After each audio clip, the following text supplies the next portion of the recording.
We begin this news hour in Turkey and Syria, where frantic rescue efforts are underway after two powerful earthquakes killed more than 2,300 people across the region. It's being described as Turkey's worst natural disaster in more than 80 years.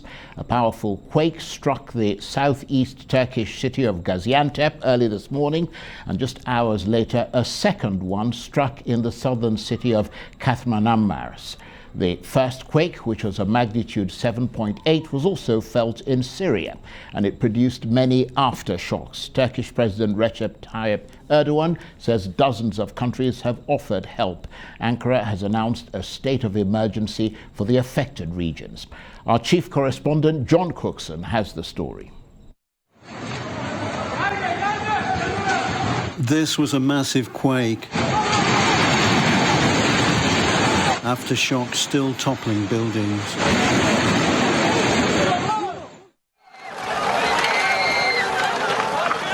The 7.8 magnitude earthquake struck in the early hours while people were asleep, and dozens of aftershocks have been felt since. Situated on or near several fault lines in the Earth's crust, Turkey is one of the world's most active earthquake zones. Quakes are common, but even so, one on this scale brings massive fear and confusion for those on the ground. The epicenter was Gaziantep on Turkey's border with Syria, where buildings collapsed and homes set on fire from gas leaks.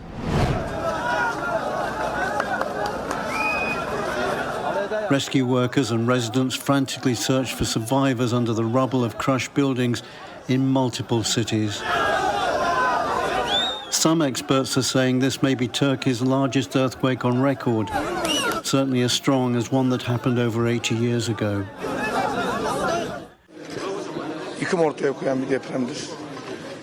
Turkey's Interior Minister Süleyman Soylu says this is devastating. All our governors, gendarmerie, security forces, Turkish armed forces and search and rescue teams from many points in Turkey are being dispatched to the relevant regions, he said. It was a similar human tragedy across the border in Syria. This father mourning the loss of his baby son. Civil defense workers and local people dug with their bare hands to rescue the living and recover the dead. Many buildings in different cities and villages in northwest Syria collapsed, destroyed by this earthquake. Our teams responded to all the sites and the buildings, and still now many families now are under the rubble. Our teams trying to save them, trying to save the people, to save all the people from under the rubble with all capabilities, but it's very difficult task for us. We need help. No one knows yet how many died, how many homes destroyed, and lives changed forever. John Cookson, Arise News. And John Cookson joins me now for more from London. John, there appear to be many different strands to this story. Let's start with this very large aftershock. Now we're hearing that it wasn't an aftershock, but an independent quake of 7.6 magnitude, almost the same as the initial earthquake. How unusual is that? That's relatively rare. In fact, the scientific community is divided on this, Charles, that some are saying that it was another massive aftershock. Others are saying it was another earthquake altogether. But look, this region sits on one of the most earthquake-prone regions in the world. The Anatolian tectonic plate is what it's called, is where Turkey and countries like Syria, Iraq are sitting. And this plate is being pushed, Charles, by another tectonic plate from Africa and squeezed by another from Eurasian districts. And this particular area of the world, of the Middle East, is just being compressed all the time. So that's why you get so many earthquakes in that region. In fact, Turkey registers around 20,000 tremors every year. And indeed, after this one or two earthquakes, depending on your point of view, there was 120 aftershocks registered. So thoughts and prayers, of course, with the people of Turkey and Syria tonight, where it's a massive rescue operation is underway to try to find the thousands of people still trapped under tons of rubble in multiple areas across Turkey. And it's the size of this thing that it's so amazing, Charles, in a macabre way. I mean, it's not only the Turkish region, the tremors were felt as far west as Cairo in Egypt, and over towards Iraq and Iran too. They felt the earth move literally. Italy, in fact, at one point had a tsunami warning for parts of the Mediterranean, which never actually came to pass. But the scale of this is just absolutely huge.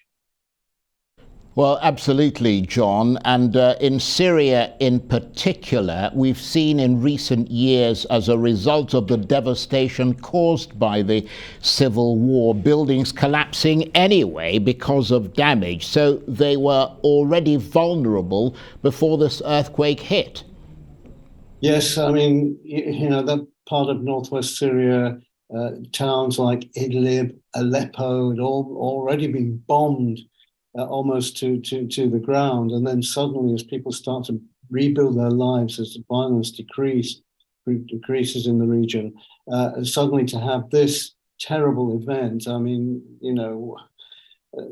again, your thoughts have to be with the Syrian people. I know that region very well. It's mainly agricultural areas. People have simple lives, and they are used to earthquakes. But when they come, it still has a massive, devastating effect on the people. And astonishingly, Charles, I know in the past when there've been earthquakes, people have simply rebuilt their own homes from the rubble and wait for the next one. That's the kind of lifestyle that they have. The major cities slightly different, but certainly there's no earthquake protection to building work in Syria. There is some in Turkey. Again, I know that part of the world reasonably well. Diyarbakir was a city that was affected, and I've stayed in hotels in Diyarbakir and elsewhere, where hotels have been built to withstand earthquakes of quite a high magnitude. So a mixed picture across that part of Turkey and northwest Syria, but again, the devastation to people's lives is just absolutely huge.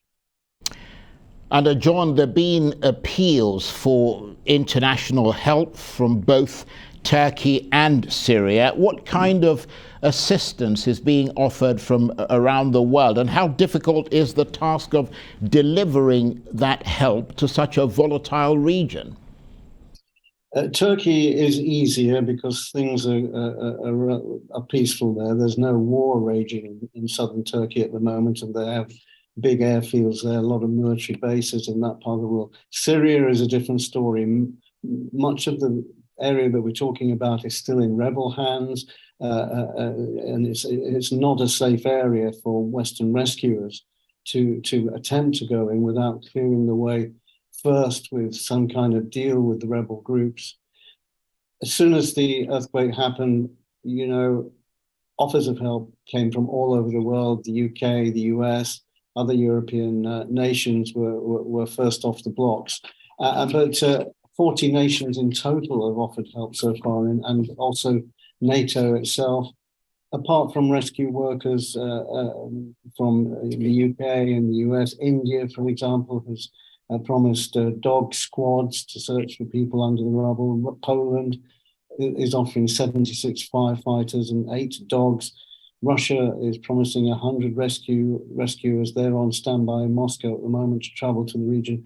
Even Taiwan, far away Taiwan, is offering dog rescue teams. And I've seen images of them leaving Taiwan to travel to Turkey and Syria. Israel, too, offering lots of help. And although Turkey has a great team of rescue services, even so, more people on the ground, because such is the devastation there, then the new people coming in will be very much welcome to Charles. Syria, slightly different story, as I say, because of the security situation, and nothing can be really planned for that, for getting Western rescue workers into northern Syria at the moment. And yes, and talking about Syria, John, we also know that lots of hospitals put out of capacity and service as a result of the war there. What is the state of the health infrastructure in those areas that are beyond the Syrian government's control? It's hard to say without being on the ground, Charles. But I mean, there must be just basic services. The Syrian health service was, in fact, pretty good before the civil war. Many of them were surgeons, doctors, and nursing staff were trained by Russian teams, and the Russians are very good with healthcare. But since the civil war, especially in northern Syria, I mean, there can only be volunteer groups like Médecins Sans Frontières, but even they are in and out because the security situation is so bad. So in northern Syria, hospital treatment there must be very, very basic, just basic penicillin and other similar drugs, but it can't be very great, the help that doctors can give in northern Syria. John, thanks very much indeed. John Cookson, Arise chief correspondent, bringing us up to date with those two devastating earthquakes that have torn through southern Turkey and northern Syria.